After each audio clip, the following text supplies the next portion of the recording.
Hello friends, welcome back to my channel প্রিয়ার রান্নাঘরে তোমাদের সবাইকে স্বাগত। আজকে দেখাবো ইলিশের একটা রেসিপি।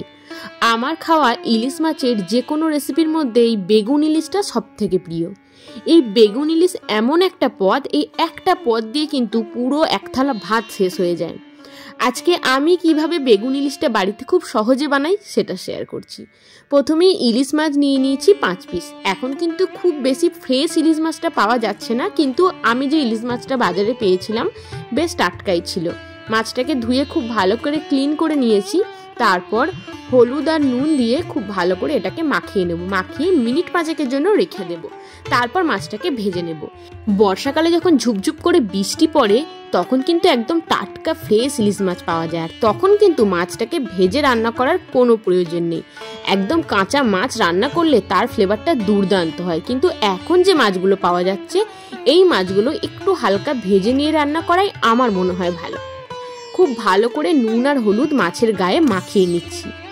একদম যত্ন সহকারে স্নেহের মাধ্যমে কিন্তু মাখাতে হবে। দেখে বুঝতেই পারছো কতটা যত্ন সহকারে নুন হলুদটাকে আমি মাখিয়ে নিচ্ছি।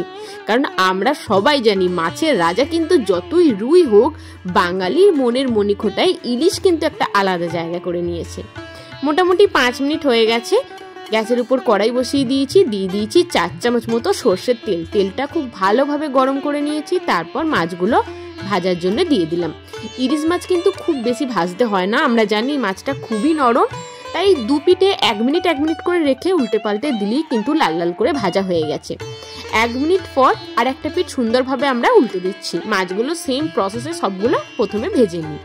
এদিকে মাছগুলো ভাজা হতে থাক, ওদিকে আমি একটা সর্ষের পেস্ট বানিয়ে নিই। একটা মিক্সিং বোলের মধ্যে 2 চামচ সর্ষে, নুন আর শুকনো লঙ্কা দিয়ে একটা পাতলা করে সর্ষের পেস্ট বানিয়ে নিয়েছি।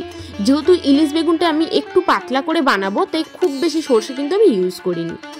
বাকি যে মাছটা ছিল সেই মাছগুলো ভেজে নেব। তারপর ওই তেলের মধ্যে লম্বা লম্বা করে কেটে রাখা বেগুনগুলো ভেজে নিচ্ছি।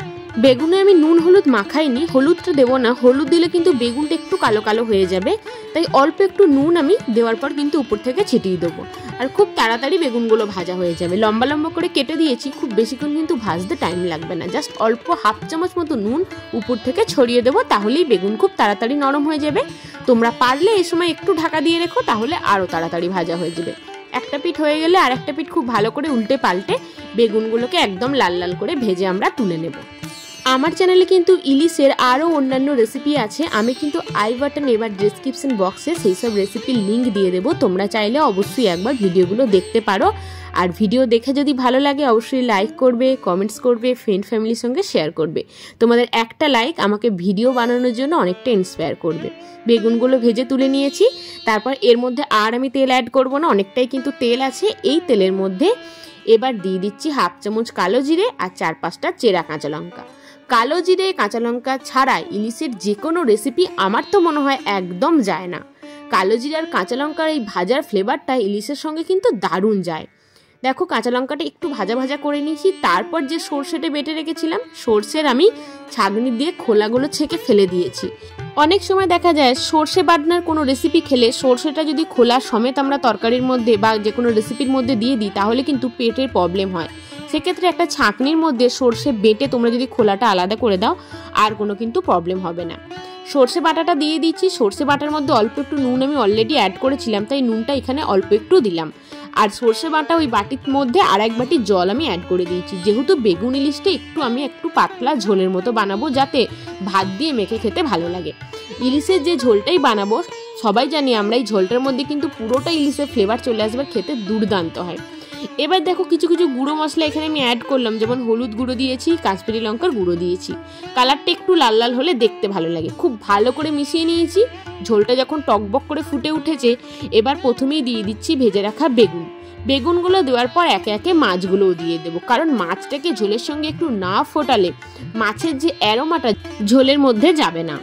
এবার মাছগুলো দিয়ে মিনিট 5 মতো টকবক করে ঝোলটাকে ফুটিয়ে নেব, তাহলে কিন্তু ইলিশ বেগুনের সিম্পল রেসিপি একদম রেডি হয়ে যাবে। মাছগুলো দিয়ে দিয়েছি, খুব ভালো করে এবার ফুটিয়ে নেব। আর গ্যাসের ফ্লেমটা বন্ধ করার আগে কাঁচা সর্ষের তেল দিতে কিন্তু ভুলবে না। ইলিশ মাছের যে কোনো রেসিপিতে কাঁচা সর্ষের তেলটা শেষে যদি উপর থেকে দেয়া হয় এর ঝাঁঝ আর ফ্লেভারটাই একটা অসাধারণ লাগে। 1 চামচ কাঁচা সর্ষের তেল উপর থেকে ছড়িয়ে দিয়েছি। এরপর গ্যাসের ফ্লেমটা বন্ধ করে দিলাম। এত সুন্দর ফ্লেভার আর সুগন্ধে গোটা বাড়ি ভরে গিয়েছিল। মাছটা সত্যিই কিন্তু দুর্দান্ত ছিল। আর ভাত দিয়ে এই রেসিপিটা খেতে জাস্ট অসাধারণ লাগে। এই একটা পদ দিয়ে পুরো এক থালা ভাত কিন্তু শেষ হয়ে যায়। আমার দেখানো ইলিশ বেগুনের এই রেসিপিটা তোমাদের কেমন লাগলো জানিও। ভালো লাগলে লাইক করো, ফ্রেন্ডস ফ্যামিলির সঙ্গে শেয়ার করো। আর যেসব বন্ধুরা আমার চ্যানেলকে এখনও সাবস্ক্রাইব করোনি, প্লিজ বন্ধুরা চ্যানেলটা সাবস্ক্রাইব করে দিও।